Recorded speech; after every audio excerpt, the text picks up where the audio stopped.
নমস্কার, আমি শেখর আর আপনারা দেখছেন এনপিএস নিউজ বাংলা, সময়ের সাথে আপনার পাশে। বর্তমানে চাপানুত্তর রাজনৈতিক এই খেলায়, রাজনৈতিক হিংসা প্রতিহিংসায় ভুলে যাচ্ছে রাজনৈতিক জনপ্রতিনিধিরা যে আজকে যে ভারতবর্ষ আপনারা দেখছেন, এই ভারতবর্ষকে রক্ষার স্বার্থে, এই ভারতবর্ষকে স্বাধীন করার স্বার্থে যে সকল মানুষ জীবন বলিদান থেকে শুরু করে বিশেষ অবদান রেখে গেছেন, আজ তাদের অপমান করার জন্য একটুখানি হলেও আপনাদের বিবেকে নাড়া দিচ্ছে না।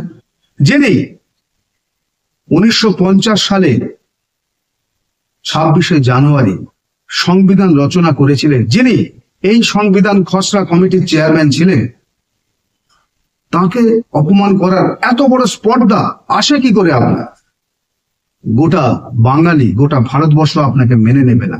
আজ সেই ঝড় সমগ্র পশ্চিম বাংলা জুড়ে। আমরা কোনো রাজনৈতিক পক্ষপাতিত্ব নই, কিন্তু এটা বলতে পারি একজন ভারতীয় হিসাবে, মুখ খোলার আগে দুবার বিবেক করবেন, বিবেচনা করবেন, তাহলে শ্রদ্ধা, ভক্তি, ভালোবাসা আপনার প্রতি প্রত্যেকটা মানুষের থাকবে।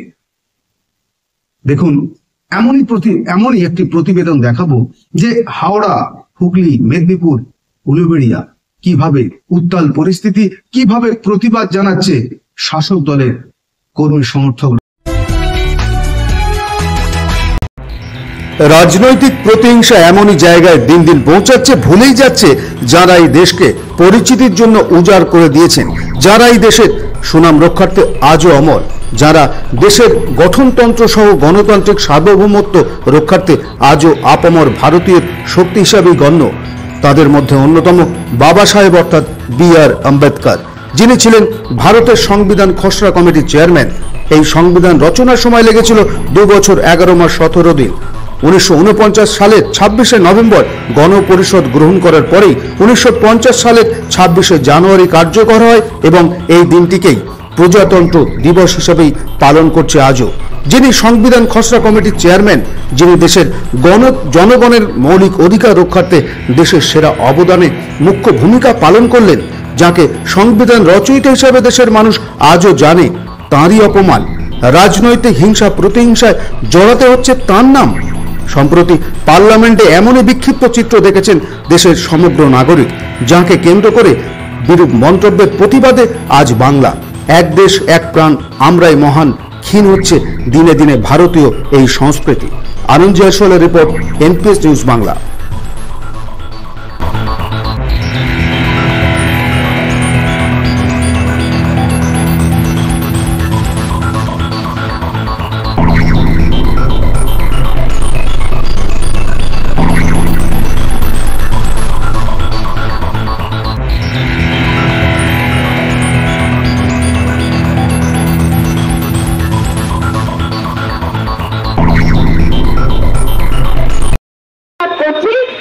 সংবিধান লিখে গেছে ভারতের, সেই আম্বেদকরের শিক্ষা সম্বন্ধে বলছিলেন।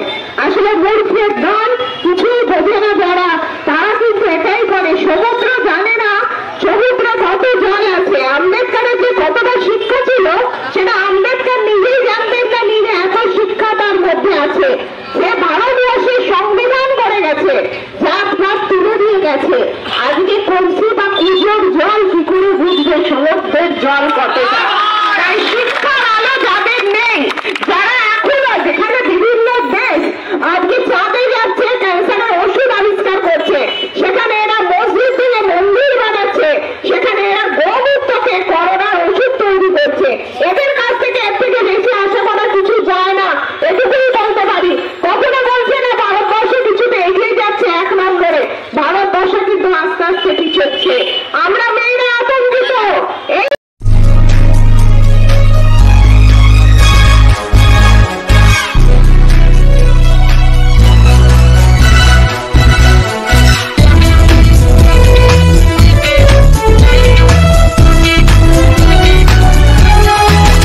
আপনারা দেখছেন এনপিএস নিউজ, সবার সাথে সবার মাঝে।